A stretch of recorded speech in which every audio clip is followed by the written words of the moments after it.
I'm Jeanette, also known as Lil Rummager.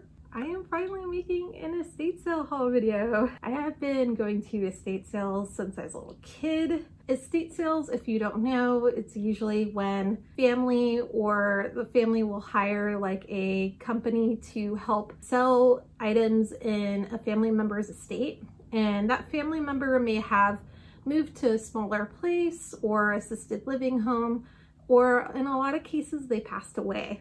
And I just want to go ahead and be very transparent with any of the photos that I show. I wanted to let you know that they are pulled directly from the ads that I find for the sale. Any photos that I take or video footage, I'll be transparent about it on these videos. For me, ethically, I don't feel comfortable taking videos or taking photos of someone's home unless if I get permission to do so. So I wanted to be very clear about that for this video and estate sale haul videos going forward. Let's go ahead and dive into this haul. I have a couple bags and a couple boxes. For this estate sale, the interior design of this home was Hollywood Regency, and it's not at all judging the people that have lived in the home, but this one was a very dusty and musty kind of estate sale. The home was incredibly packed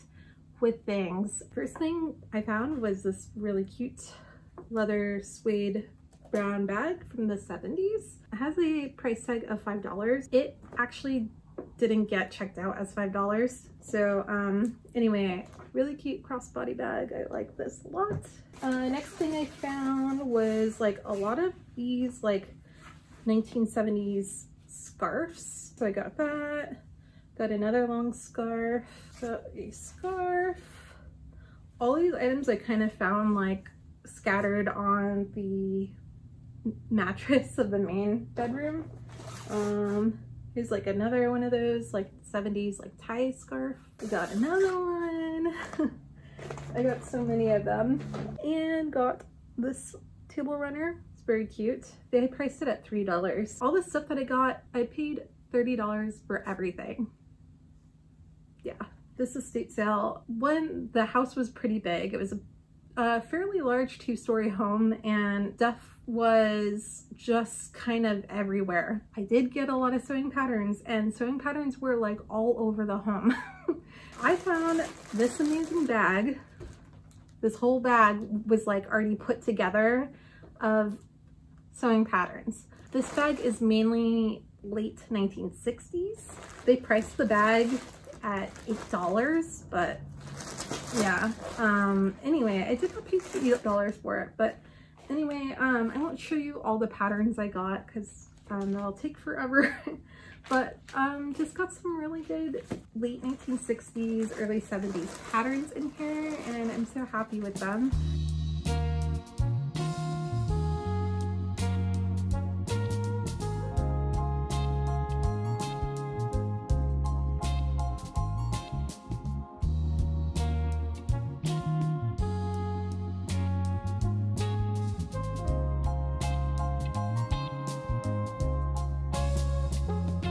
Another thing that I've encountered with this estate sale and many other estate sales is unfortunate, but it smelled really bad of like cat urine, and mainly the main bedroom of the home. It's no judgment. It's just, I know it happens, especially when you're elderly. It can be kind of a lot harder to take care of the pets that are in the home, so it makes sense why it happens. That's just part of the estate sales that you go to. So anyway, I just wanted to let you know these do not smell, so that's really great. I do have stuff that does and needs to be laundried ASAP, but anyway, we're gonna keep going through the haul. Okay, next is this really beautiful silk scarf. I think it's like 1960s, like early 1960s. It's so beautiful. This I just found randomly on like the dining room table, but I really love it. All sorts of linens were in like into a family room area, and this is what I found. First thing, very happy with this. It's a really beautiful apron. It's so cute. It's definitely handmade. I would just wear it as is. Is that weird? Is it weird to wear just an apron? I don't think so, because like pinafores are kind of like aprons, but I don't know. Let me know. What do you think? Do you think it's weird to wear an apron outside? Then I found this really pretty poppy tablecloth. I can tell it's like has polyester synthetic in it. This smells pretty musty. It has an area that has like a hole, oh yeah, where the fabric is kind of shattered. So I figured I would use this for fabric. Next thing. Okay. So this is probably, besides the patterns I'm going to show you in a little bit, this is probably one of my favorite finds. These are either 1930s or 1940s bead sacks. I found two of them identical, but they're like this awesome green blue chicken print. And the crazy thing is how much they price them at. They price them at $1 each. And I've been wanting bead sack for a really long time. I just never really get it because it's always really expensive, which I understand because it's very old fabric, but 2 bead sacks. They labeled them as $1 each. It's just nuts. Anyway, they're really pretty, very good shape, no holes or anything. I'm very excited about it. There is also these 2 magazines. I found these on the bottom floor in the bathroom. So I was like, oh my god, this is a 17 magazine from 1967. It's a February edition. It's amazing inside. It has like amazing advertisements, amazing fashion in it.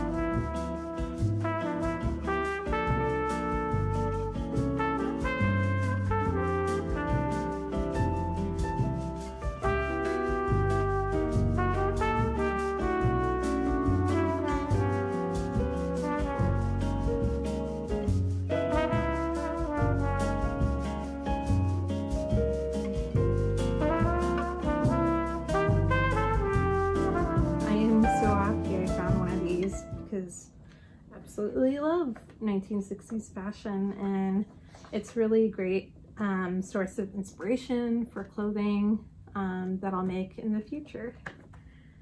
And then I found this too in the bathroom right underneath the 17 magazine. It's a McCalls women's magazine. So not like McCalls, like the sewing pattern company, unless it could be, but it's not sewing patterns. It's like a woman's magazine. But it has Sophia Loren in the front of it, and she's really gorgeous. And it's a January 1967 issue. Yeah, really happy with this. It's very beautiful. Anyway, that's the bag.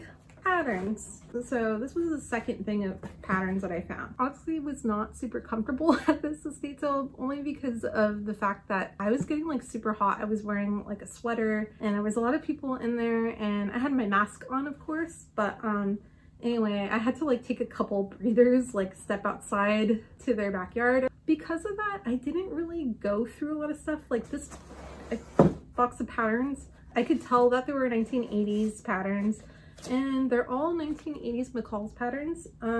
Interesting thing is they don't have the envelopes, which is kind of a bummer. None of them have the envelopes in here.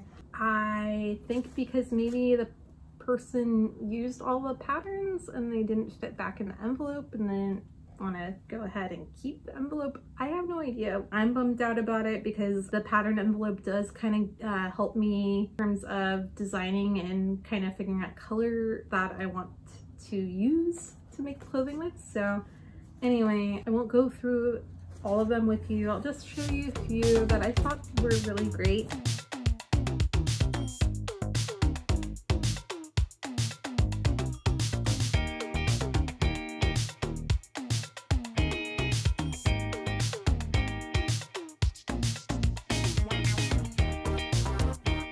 the 1980s box. So far I have a late 1960s, early 70s pattern bag. Then I have this 1980s box. Now, we'll go to the next box of patterns. Tried to be pretty organized with how I was looking through the home, through the upstairs bedrooms area and bathrooms first. Then went downstairs and went through like the living room, office, linens room, bathroom, and kitchen. And then that took me to the very last room that was actually at the very front of the home, which this family used as their office. It was like desks and office chairs from the 1970s, but this room was so packed. There were like cardboard boxes everywhere. Whenever there's like a room like that, again, I'm just trying to be super organized and methodical with how I look through the room and make sure that I am like going around the room and not missing anything. Why I do that is because it is easy to miss something, and I found this finally like at the last point of looking around the room. This box has a variety of 1940s patterns and 1950s patterns. It was really interesting to go through this box because I've never seen mail order patterns before. This is a mail order pattern for a really, really cute 1940s apron with pop holders that are in the shape of flowers. I really would love to make this at one point. This is so cute. I have never made anything from a mail order pattern. This is actually the very first time I've ever seen one in person. I didn't realize that these are the patterns that have like no lines of ink on them. They just basically have like little hole punches in there to indicate the instructions for the pattern. So anyway, it's very interesting to see. I don't feel quite brave enough yet to go ahead and make something like this. I kind of want to do some research on how to put these kind of things together before I start one, but I am really excited because I found several mail order patterns in here. I love this one though in particular.